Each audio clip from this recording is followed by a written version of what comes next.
O Senhor esteja convosco. Proclamação do Evangelho de Jesus Cristo, segundo João.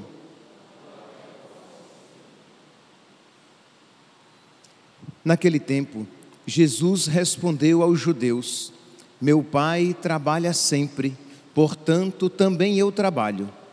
Então os judeus ainda mais procuravam matá-lo, porque além de violar o sábado, chamava a Deus o seu Pai, fazendo-se assim igual a Deus. Tomando a palavra, Jesus disse aos judeus: em verdade vos digo, o Filho não pode fazer nada por si mesmo, ele faz apenas o que vê o Pai fazer. O que o Pai faz, o Filho o faz também. O Pai ama o Filho e lhe mostra tudo o que ele mesmo faz. E lhe mostrará obras maiores ainda, de modo que ficareis admirados. Assim como o Pai ressuscita os mortos e lhes dá a vida, o Filho também dá a vida a quem ele quer. De fato, o Pai não julga ninguém, mas ele deu ao Filho o poder de julgar, para que todos honrem o Filho assim como honram o Pai. Quem não honra o Filho, também não honra o Pai que o enviou. Em verdade vos digo, quem ouve a minha palavra e crê naquele que me enviou, possui a vida eterna. Não será condenado, pois já passou da morte para a vida. Em verdade eu vos digo, está chegando a hora, e já chegou, em que os mortos ouvirão a voz do Filho de Deus, e os que a ouvirem viverão. Porque assim como o Pai possui a vida em si mesmo, do mesmo modo concedeu ao Filho possuir a vida em si mesmo. Além disso, deu-lhe o poder de julgar, pois ele é o Filho do homem. Não fiqueis admirados com isso, porque vai chegar a hora em que todos os que estão nos túmulos ouvirão a voz do Filho e sairão. Aqueles que fizeram o bem ressuscitarão para a vida, e aqueles que praticaram o mal para a condenação. Eu não posso fazer nada por mim mesmo. Eu julgo conforme o que escuto, e meu julgamento é justo, porque não procuro fazer a minha vontade, mas a vontade daquele que me enviou. Palavra da salvação.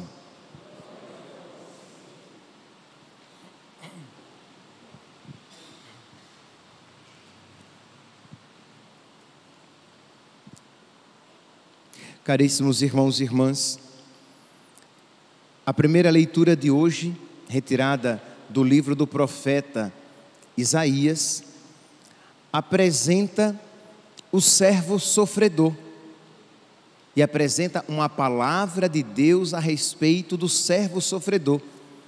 E Deus diz assim: isto diz o Senhor, eu atendo teus pedidos com favores e te ajudo na obra de salvação. Então este servo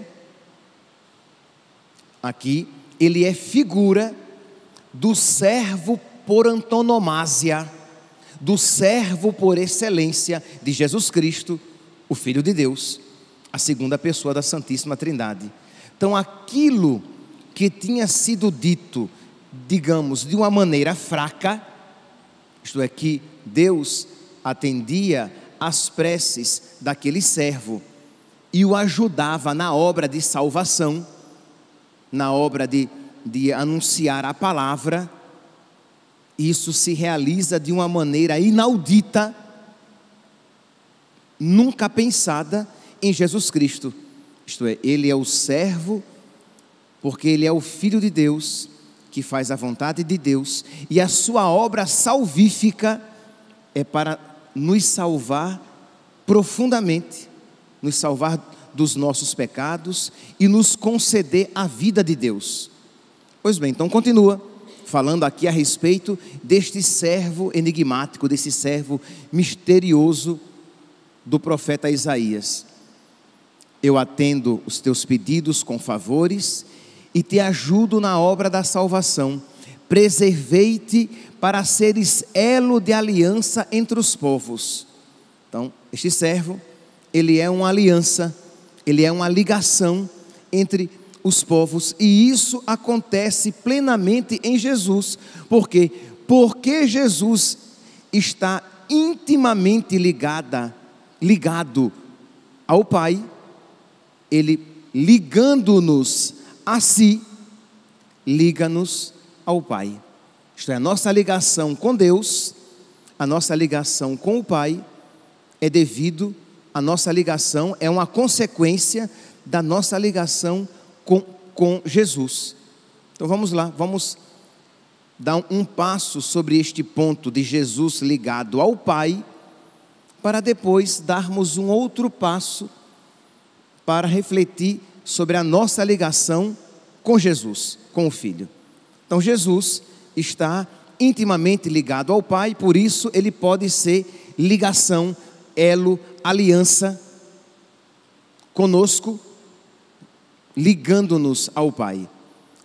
No Evangelho de hoje, que é uma continuação do Evangelho de ontem, vocês lembram, o contexto é o seguinte: Jesus curou um doente em dia de sábado e disse a ele: pega a tua cama e vai. Este doente foi interpelado pelos fariseus no meio do caminho, que perguntaram a ele: o que é que estás fazendo? Porque era sábado, ele estava fazendo um trabalho, ele estava carregando a própria cama. E ele disse: olha, quem me curou disse que eu pegasse a cama e fosse para casa. E aí, ao invés de aquele fariseu perguntar: ora, quem foi então que te curou? Quem foi que realizou esse milagre? Ele se atém àquele preceito que era proibido realizar qualquer tipo de trabalho, até os passos eram medidos, a quantidade de passos que poderia ser dado, a quantidade que podia ser dada durante o sábado. Então eles se atêm e perguntam: mas quem foi que te mandou carregar a cama? Então é esse o contexto.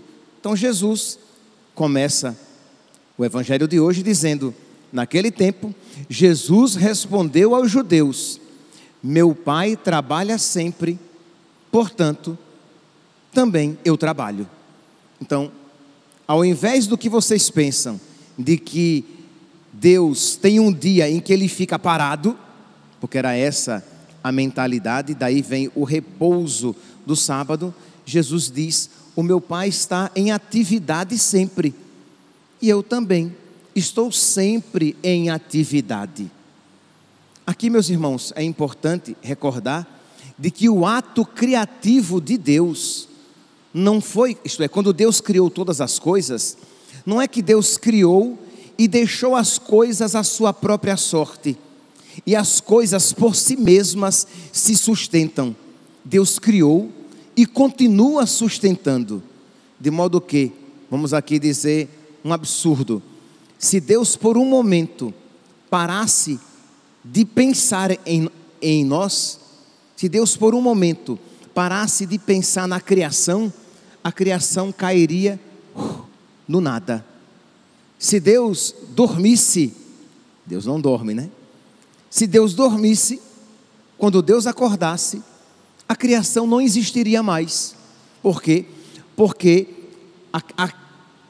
a criação, aquilo que Deus criou, Deus continua constantemente sustentando, mantendo no ser. Então, o meu Pai está sempre em atividade. É claro que nós poderíamos fazer uma outra aplicação para mostrar que Deus está sempre em atividade, quando Deus está sempre procurando ganhar as nossas almas para o céu, concedendo-nos as graças de que precisamos, para que nós alcancemos a salvação e conheçamos a verdade. Mas só isso, só refletindo a respeito da criação, nós já podemos compreender que o meu Pai trabalha sempre, e por isso eu também trabalho. Pois bem, diz aqui, meus irmãos, que quando os judeus ouvem isso, que Jesus está se igualando ao Pai, eles ficam revoltadíssimos. Vocês percebem o que? Que há um crescimento na antipatia a Jesus. Eles não aceitam Jesus, porque Jesus trabalha no sábado e manda trabalhar. Agora, porque Jesus se faz igual ao Pai. E Jesus vai mostrar, meus irmãos, de que Ele está profundamente unido ao Pai. E nós veremos que esta sua união com o Pai é salvífica para nós. Isto é benéfica para nós, redunda em graça para nós. Então Jesus vai dizer, aqui a partir do versículo 18, 19, tomando a palavra, Jesus disse aos judeus: em verdade vos digo, o filho não pode fazer nada por si mesmo, ele faz apenas o que vê o Pai fazer, e o que o Pai faz, o filho faz também. Imagine que nós ouvimos isso com certa tranquilidade, mas imagine os judeus de então e os chefes dos judeus quando ouvem Jesus dizer que o que o Pai faz, o filho vê e ele faz também. Ele repete tudo aquilo que o Pai faz. Lembrando, meus santos, que a ligação de Jesus com o Pai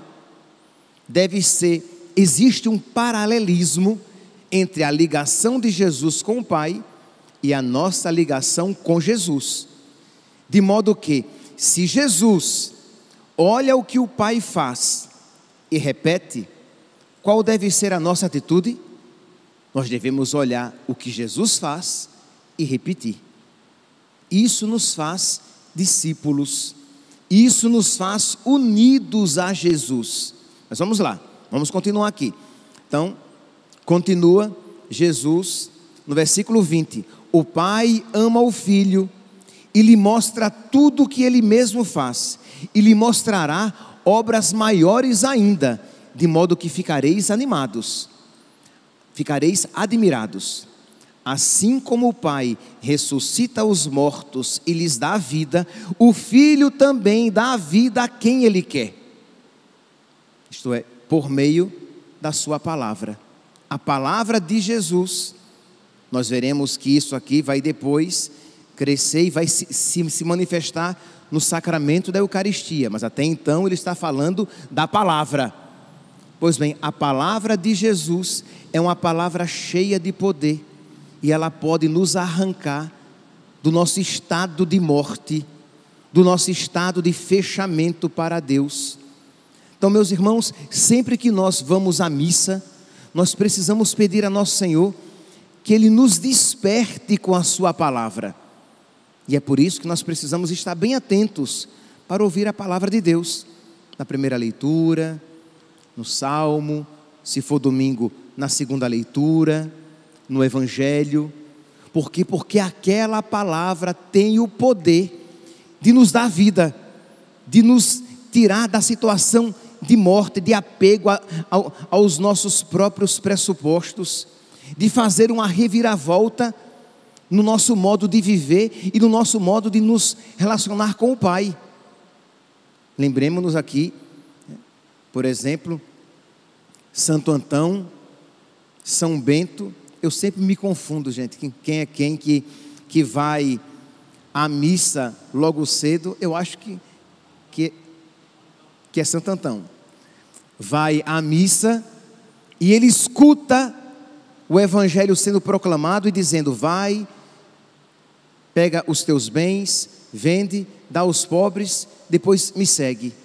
E aquela palavra tocou de tal maneira o coração dele, que ele fez exatamente aquilo que a palavra lhe dissera. Santo Agostinho, que depois vai ouvir a palavra de Deus, um trecho da carta aos Romanos, e aquele trecho é, digamos, a gota d'água, o último empurrão da graça, para que ele se entregue com total confiança a Deus. E nós aqui poderíamos pegar tantos outros santos em que a palavra foi transformadora. Então nós não podemos subestimar o poder da palavra de Deus, e podemos então, devemos até, você vem à missa de manhã, você já no dia anterior à noite, você reza e você pede a Deus que Ele predisponha o seu coração a ouvir a palavra de Deus. Você pede a Deus que, assim como a chuva que vem do céu, cai na terra e não volta ao céu, né? Ela vem em estado líquido, evapora e volta em estado gasoso. Assim como ela não volta para o céu sem antes ter cumprido a sua missão, fecundar a terra, de que ela não volte para Deus, a palavra, não volte para Deus antes de fecundar o nosso coração. Então pedir a nosso Senhor esta graça, sempre que nós ouvirmos a sua palavra. Pois bem, então Jesus diz isso e continua: de fato, o Pai não julga ninguém, mas Ele deu ao Filho o poder de julgar, para que todos honrem o Filho, assim como honram o Pai. Percebe aqui sempre esse paralelismo de Jesus com o Pai. Escutam a palavra do Pai? Escutem a palavra do Filho. O Filho escuta a palavra do Pai e faz tudo o que o Pai faz. Nós iremos escutar a palavra do Filho e fazer tudo o que o Filho faz. Nós honramos o Pai, nós iremos também honrar o Filho. E porque o Filho honra o Pai. E como é que o Filho honra o Pai? Versículo 30 do Evangelho de hoje, João, capítulo 5, versículo 30. Jesus diz: eu não procuro fazer a minha vontade, mas a vontade daquele que me enviou. O Filho de Deus, aquele servo que é aliança, aquele servo que é causa de salvação para o povo, se realiza plenamente em Jesus. Por quê? Porque Ele, Jesus, é obediente à vontade do Pai. Ele não veio fazer a sua vontade, mas a vontade do Pai. O seu alimento é fazer a vontade do Pai. Então nós, como deve ser o nosso relacionamento com Jesus, de total e completa obediência à vontade do Filho.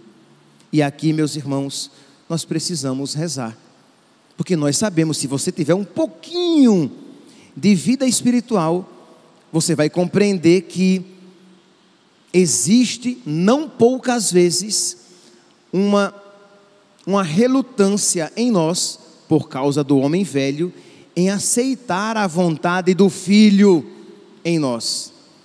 Existe uma certa rebelião. São Paulo chega mesmo a dizer que ele não faz o bem que quer, mas o mal que não quer. Porque existe uma luta entre o homem novo e o homem velho, né? Entre o homem ressuscitado, a mulher ressuscitada, que são imagem de Jesus Cristo ressuscitado, e o homem velho, a mulher velha, marcados pelo pecado. Então nós precisamos amorosamente nos submeter ao Filho. Por quê? Porque o Filho amorosamente se submeteu ao Pai. João, ele vai desenvolver este mesmo tema em várias passagens.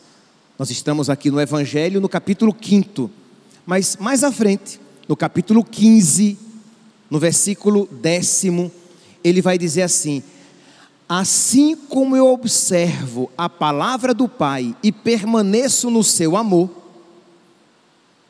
assim aquele que observa a minha palavra permanece no meu amor. Jesus permanece, Jesus aqui está falando como homem, depois de ter assumido, né, a natureza humana, de ter se feito homem. Então ele está unido ao Pai, observando a sua palavra. Então isso faz com que ele permaneça no amor do Pai. E como é que nós iremos permanecer no amor do Filho? Observando a sua palavra. E aí sim, quando isso acontece, Jesus realiza plenamente aquilo que o profeta Isaías fala, que eu te ajudo na obra da salvação, preservei-te para seres elo de aliança entre os povos, porque Jesus está ligado ao Pai. Se nós estivermos ligados a Jesus, consequentemente estamos ligados ao Pai. Ninguém vai ao Pai senão por mim. Aí, meus irmãos, nós compreendemos por que cai por terra todo aquele discurso de diálogo macro-religioso que pretende prescindir de Jesus, isto é, das grandes religiões, que acham que que todos podemos estar unidos a Deus, prescindindo, negando Jesus. Ninguém pode estar unido a Deus se não estiver unido a Jesus. É por isso que, por amor à verdade e por caridade, nós precisamos dizer que os muçulmanos não estão unidos a Deus, não estão unidos ao Pai, porque a única maneira de estar unido ao Pai é estando unido ao Filho, e eles negam o Filho. O budismo não está unido a Deus, não está unido ao Pai. Ah, mas padre, mas eles adoram. Quer dizer, o budismo nem tanto. O islamismo, eles adoram a Deus. Mas só se pode estar unido a Deus se estiver unido ao Filho. Só está unido ao Pai se estiver unido ao Filho. Senão, aquele Deus não é o Pai de nosso Senhor Jesus Cristo. Entende aqui? Então, o budismo só seria caminho para Deus se ele adorasse o Filho, mas nem sequer o Filho o conhece. E aqui nós poderíamos aplicar a todas as outras religiões que pretendem ser um caminho para Deus, mas o único caminho para Deus é Jesus, que diz: eu sou o caminho, a verdade e a vida, ninguém vai ao Pai senão por mim. Que nós hoje então, meus irmãos, peçamos a Deus a graça de nós termos um relacionamento com Jesus, da mesma maneira que Jesus tem um relacionamento com Ele, com o Pai. Que nós peçamos a Jesus a graça da obediência e da amorosa submissão. Que nós peçamos aos santos, de uma maneira especialíssima, a Virgem Maria, em cujo coração nunca houve rebeldia, revolta à vontade de Deus, que ela extirpe também do nosso coração toda a rebeldia contra a vontade de Deus, contra os mandamentos de Deus. E aí, se eu tivesse tempo, eu iria elencar aqueles mandamentos, principalmente aqueles que infelizmente estão na moda, contra os quais se rebelar. Quantos católicos pensam, que podem dizer: isso aqui não serve para mim, isso aqui, o sexo fora do casamento, no namoro, tudo bem, era pecado, mas a ideologia de gênero, as práticas homossexuais, o aborto, a desonestidade, quer dizer, pedir aos santos, de uma maneira especial à Virgem Maria, que extirpe do nosso coração toda rebeldia, toda rebelião contra a vontade de Jesus, porque enquanto houver rebeldia a uma que seja vontade de Jesus, isso impede que eu tenha comunhão com o Pai, porque Jesus nunca teve rebeldia à vontade qualquer do Pai. Ele fez em tudo a vontade do Pai. Nós precisamos então fazer em tudo a vontade do Filho.